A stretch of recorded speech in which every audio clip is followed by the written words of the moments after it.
Welcome back to Restauranttopia. We got Roger Beaudoin again talking about profit. We got Anthony Hamilton here, and we're going to do a deep dive on how to make your restaurant more profitable. Imagine a perfect world where you can build a restaurant, open the doors, and make loads of money.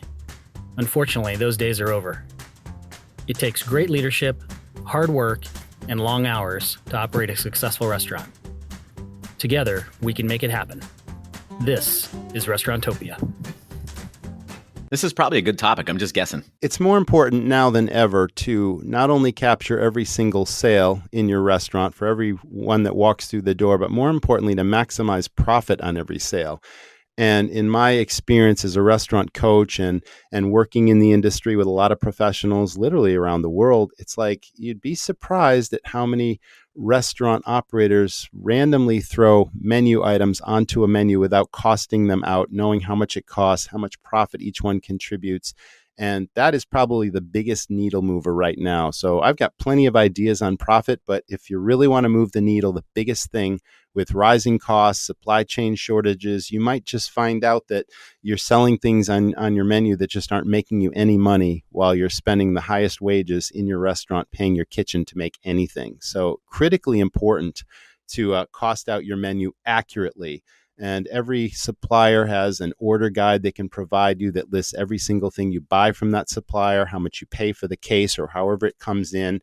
And it's just a matter of simple math. Yes, it does take time, but you literally have to go one item at a time and chip away at it. Even if you do 2 items a day for the next month, I don't care, but you got to do it, right? So you have to do it. I heard a story last week from an operator I was doing some consulting for, and he wanted to get rid of this one item. He ran it as a special. He thought it was a loss leader or, just like a break-even item. Yeah. I go, how do you know? He didn't have his menu. Any of his menu costed out. It came back.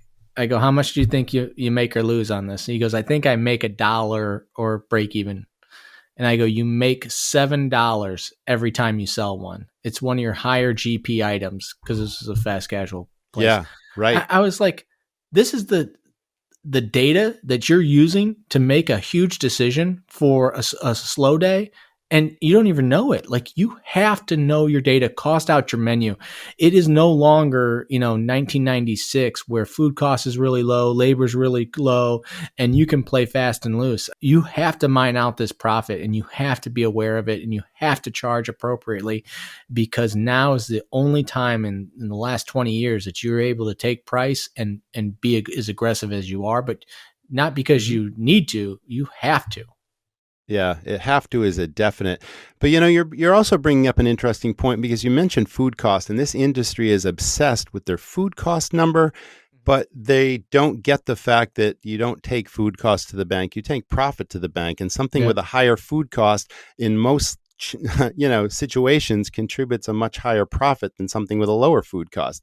And I'd rather sell a steak all day long and, make a $20 profit, even if it's a 45% food cost, than sell a pizza that has a 28% food cost and make, $10, $12, $13 profit on it. So that's sort of a misunderstanding, but it really does start with costing everything out. And one thing that I find, I've done quite a bit of coaching lately with that specific thing in mind is, I analyze the data of restaurants, and if they feed me accurate cost sheets, then I have a template I built and I have a model that literally compares popularity of items in every single menu category with the profits that every single item contributes.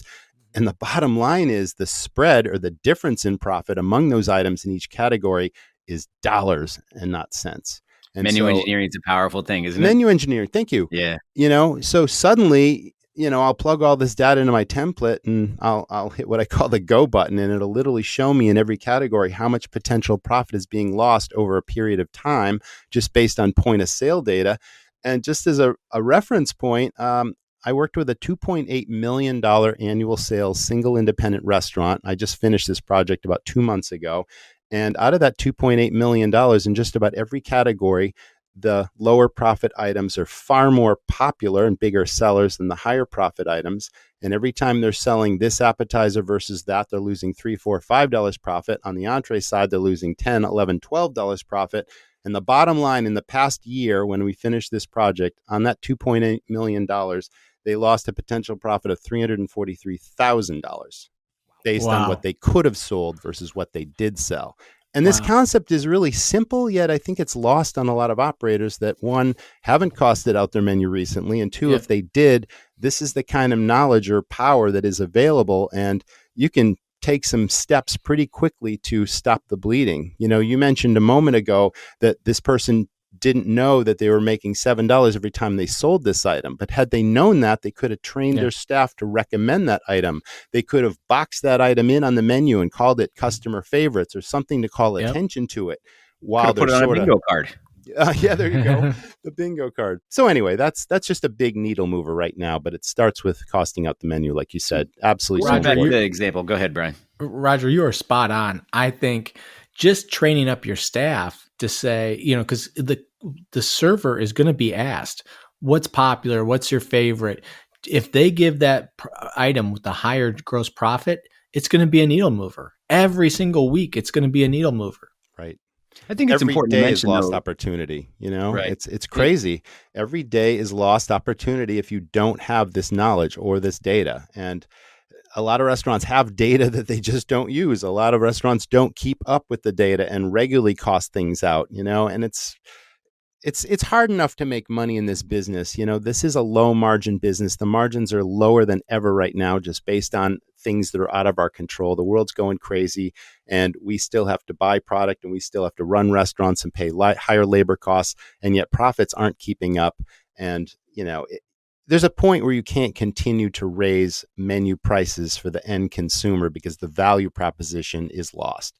The Yes, service we're you're right. providing isn't what it used to be because we're short staffed. And again, there's that perfect storm again. And the only way you can continue to make a decent profit is to dial in your organization and make everything you sell as profitable as it can be and train your staff to sell. That's versus being an order taker and leaving thousands of dollars a month on the table each. I mean, these are the big needle movers. Yeah, going back to that example with the pizza and the steak, Roger, and I have actually I have a lot of passion behind this because I was raised in the industry as a cook, and it was 33%, 33%, 33%. Yeah. And what happened is I wouldn't even serve items that say a lamb rack would come in at $15. I couldn't charge 45 for it, so I just wouldn't sell it. But what I didn't realize at the time is to your point, the gross profit mechanism there. Even though I'm running a 45% food cost, I'm making $20 a lamb rack.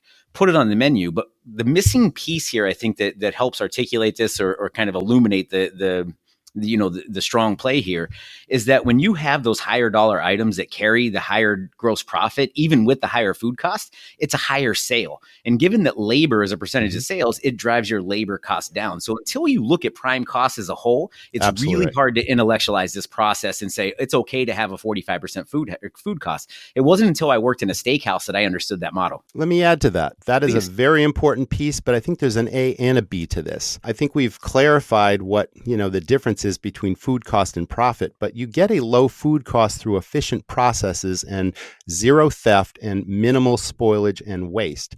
That combined with cash cows that we talked about earlier that are high perceived value items that cost you very little to serve that print money, you combine that with no waste, theft, or spoilage, and that lowers your food cost while your staff are promoting your higher food cost items that contribute a higher profit. You put those two things together and your bottom line bank account is going to grow. That's Agreed. I got nothing to add to that. Yeah. Yeah, no, good. it's spot on. But you Gospel. have to be doing this today because it is so difficult. My heart goes out to all of our listeners. It's a tough sport. It's always been a tough sport. It's just gotten more difficult recently. I really encourage you. You can get kind of paralyzed with not knowing what to do. If you do anything over the next 30 days, this is a project that I would encourage you to take on. If you need help, call Anthony. If you need help, call Roger. Resources out there that really can drive more revenue and change the rest of your 2022. I mean, it's not too late. Let's talk about labor for a minute because you got to keep your eyes open. And it's more than just efficient scheduling and staggering people when they come in and only needing people when you need them. And yeah, that's an art unto itself. And yes, that's very important. But you also have to keep your eye out for, unfortunately, abuses. Because there are seemingly innocent things that happen in our restaurants every single day that cost the operator money. And I'll give you a prime example of this. And if you were to go back in time when I had my first restaurants so many decades ago, I had 3 ladies that were my prep team, and they would prep soups and salads and make pizza dough. They would do all sorts of things in my restaurants. And one day a lady had a doctor's appointment. One of these three ladies had a doctor's appointment, whatever the heck it was. And she told the other two, hey, I forgot to tell you guys, but I got to go for like an hour or something. Can you just pick up the slack while I'm gone? And then they say, yeah, no problem. But then they said, you know what? Don't even punch out. Just stay on the clock and blah, blah, blah. And then the next time one of the others had an issue, it's like this became a pattern, right? So it took me a month or two to figure this out, but I'm paying unproductive time where someone's not even there and the other two are just covering while they're out, but no one's punching out. Okay, that was one thing. And then I used to do payroll myself, not process it, but I would take the point of sale report and I would literally tell the payroll company how many hours everybody worked. And I started comparing the scheduled time that people were supposed to come in versus the time they actually punched in. And I noticed that out of 52 employees in my biggest restaurant, I had about 28 people every single week that would punch in 8 minutes here early, 10 minutes there early. So I decided to watch those 28 people. And sure enough, first thing they would do, go right to the point of sale and punch in. Then they'd go hang up their coat. Then they'd go to the bar. They'd pour themselves a soda. Then they'd chat for 8 or 10 minutes with their coworkers. Meanwhile, the schedule says you're supposed to be here at 4. They punched in at 10 of 4. And now there's 10 minutes with one person happening 5-6 days a week times 28 people. I added it up and it's like, this is costing me a ton of money. And that is an abuse, seemingly innocent. So we created a system that said, okay, yes, there are legitimate times that we call you in early for a variety of reasons. So now we've got a system where you need your manager sign off if you punch in earlier than when the schedule says you're supposed to be here. And when I do payroll next week, if your name isn't on the board and your manager didn't sign off, then my point of sale system lets me edit that time to the time the schedule says you're supposed to be here. And that stopped all that abuse too. So save myself, thousands of dollars over time with that one. So these are just some of the little nuances that you got to keep your eyes open and aware of because it's costing you money every day in a slim margin business.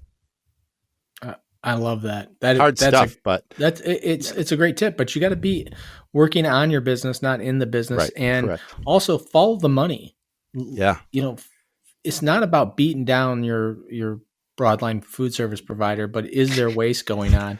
No, is there absolutely right. theft? Is there time theft going on? Is there, and Anthony laughs because we're a broadline food service provider, but your comment was true, but I always laugh because it's like, man, I hope this isn't perceived as self-serving because it's the absolute truth. And just from our stance, like it's like, oh, well, that's convenient, right? But no, it's true, 100% true. Yeah, let's talk about inventory. Right? There you go. Yeah. How many times have you seen your accounts or just knowing in the industry that so many operators just aren't taking a regular inventory? Or if they are, they think inventory is walking around figuring out what the order is that week that they need versus what's the true value of what I have on hand.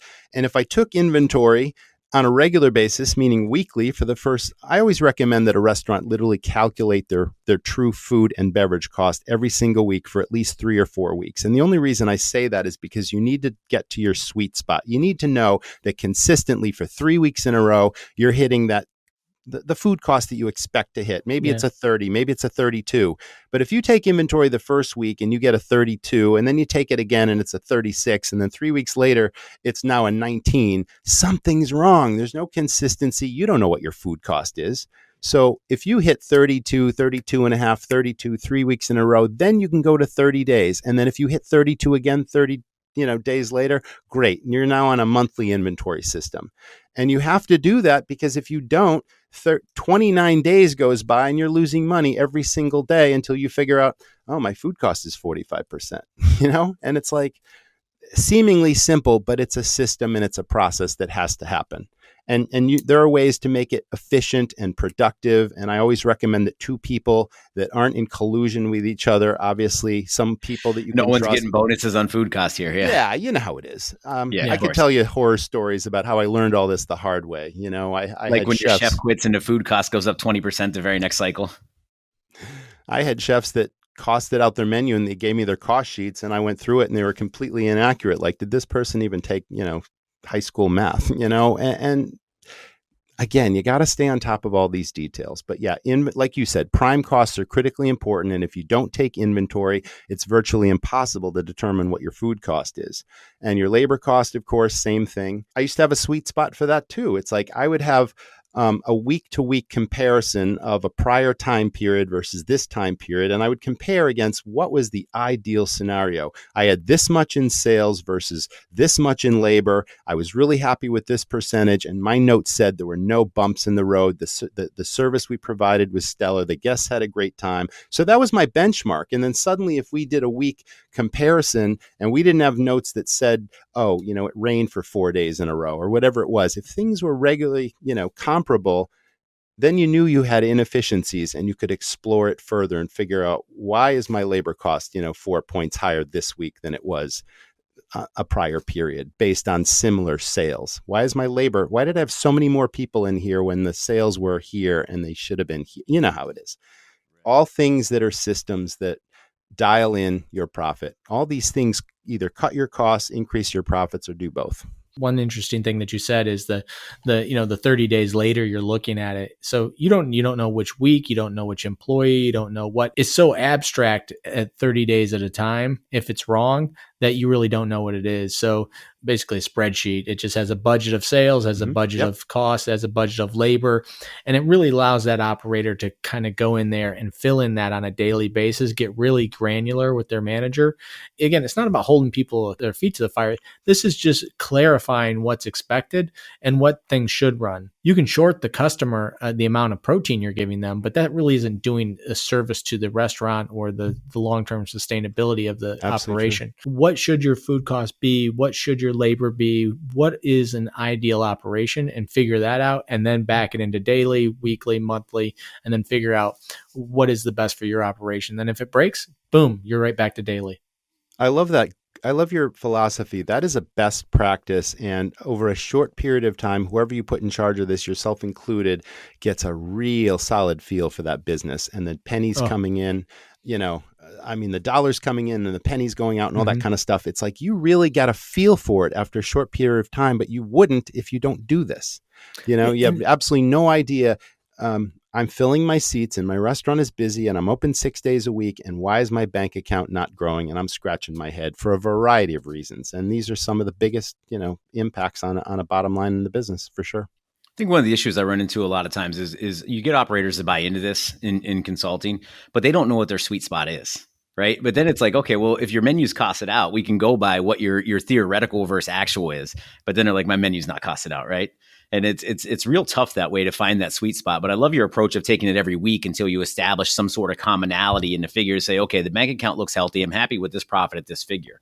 And then to double back on your point, you mentioned something earlier. It was about as long as the guests are happy. And I think that was missed on a lot of my managers throughout the years is I would challenge them to do a better labor cost and probably poor leadership out of me and food costs. And my chef and general manager get really excited about, hey, labor was only like 14% this week. And my food cost is only 28%. And I'm like, yeah, that's not good. And they're like, well, what do you mean it's not good? It's so low. And I'm like, that's precisely it. So we go back to that word sweet spot. You can be too low on these things. To some point, if the food cost is too low, you're cutting the wrong corners or too many corners. Great and if point. the guests aren't happy, you're cutting too many corners in the labor mechanism, right? So those figures aren't sustainable and they will send your business into a decline real quick. So be careful with that. Yeah, I think the point you're making is operators really need to run a business, not run a restaurant. Those are two different things entirely. Yeah, and great point. Too many operators are so focused on, making sure the food goes out correctly and that we're pleasing our guests. And those things are critically important, but they're not looking at the business side of things. And this is one of the hardest businesses I've ever been in, but it is in fact a business, not just a restaurant. Absolutely. I think if you look at it as a business, the likelihood of that you're going to be successful is very high versus if you just think, you're trying to provide the best chicken piccata or you're trying to provide the best food, because that's a key part of it is providing amazing hospitality, amazing food, and amazing culinary experience. But that's just one part of it. And if you're not profitable, you're going to go out of business. It's a hobby at that point. The statistics are way too high. And obviously the pandemic really brought that to light. And I think it pains all of us in this business to see businesses fail. And it's just, you work too hard and you sacrifice, your life savings in some cases to do this. And it's a dream. And the last thing you want is to kill yourself and not watch the dream come true, and ultimately to lose your investment and to lay off your people. And I know the pandemic has really killed that. So if operators obviously have been through the pandemic and they're still standing, now is the time to work on your business to improve it, not just to succeed, but to really, knock it out of the park and put these systems in place and rediscover the pride and the passion of why you got into this business in the first place. I know we've all been beaten up really badly, but the worst, I believe, is over. And now it's just time to improve our operations and continue to really focus on hospitality and empowering our teams and creating the dream team. That's really gratifying in this business. If you follow Roger's advice, the restaurant business will become fun again. You'll become profitable, and it will be a joy. Again, even with the end of the pandemic and the difficulty in the industry, if you do that, it will become fun again. So I encourage everyone to do the push-ups, to eat your vegetables, to maybe not do what you want to do, but spend the next 30 days doing that, and the rest of 2022 will be much, much better. Roger, thank you so much for being on today. Are you working on anything interesting, and where can people find you? My website is restaurantrockstars.com. That's plural. We have a weekly podcast as well that is absolutely free in your inbox. If you give us your email address, we won't spam you. We'll just send you the podcast. I get some really interesting guests, leaders in hospitality, heads of tech companies that help other operators, with technology that really works, marketing, finance, guest service. All those are our weekly topics. We also sell a variety of turnkey online systems that literally solve all the problems that we talked about in this podcast. So you don't have to create the wheel yourself. It's all there. It's all based on, my 27 years of experience in the business. And if people want to reach out to me personally, my email address is roger@restaurantrockstars.com. Thank you, Roger. Yeah, good stuff, man. Thank you so much. Thank you guys. Yeah, it's totally fun. Appreciate it. I just love talking shop with operators, and it's my passion, and as it is yours. So thanks for having me. No question. No, thank you so much. This is a high quality pod. Thank you, everybody. Take care. Adios. Thank you for listening to Restaurantopia. The gratitude that we have for each and every one of you spending your precious time to listen to this podcast is immeasurable. Please make sure to tell a friend about this podcast. And also, if you have any feedback for us, visit us on restaurantopia.com and drop us a line. You can also subscribe on your favorite place to listen to podcasts. Thank you and have a great day. We are excited to announce the Restaurantopia VIP Text Club. Join by texting the word podcast to 844-928-4257. You will get access to exclusive content, industry news, deals, announcements, pro tips, and more. The VIP Text Club is an exclusive community of independent restaurant owners and professionals. Join today. Message and data rates may apply. Please check our website for our terms of service and privacy policy. We also want to thank our sponsor, Hillcrest Food Service. If you are a local independent restaurant and are looking for a distributor who has chef and operational consulting, provides marketing support, does menu reviews, and most importantly, wants you to be successful, reach out to Hillcrest Food Service at hillcrestfoods.com. I wish the best to everyone out there and to stay well. All that talk about the A-team, and I didn't mention Hannibal or Murdoch one time. You guys should be proud of me. That's on TV again right now. Is it really? Yeah, oh, wow. It's funny because I was just flipping around last night and an episode came on. I was a fan back in the day. So yeah. I was a fan too. I have not seen that on TV.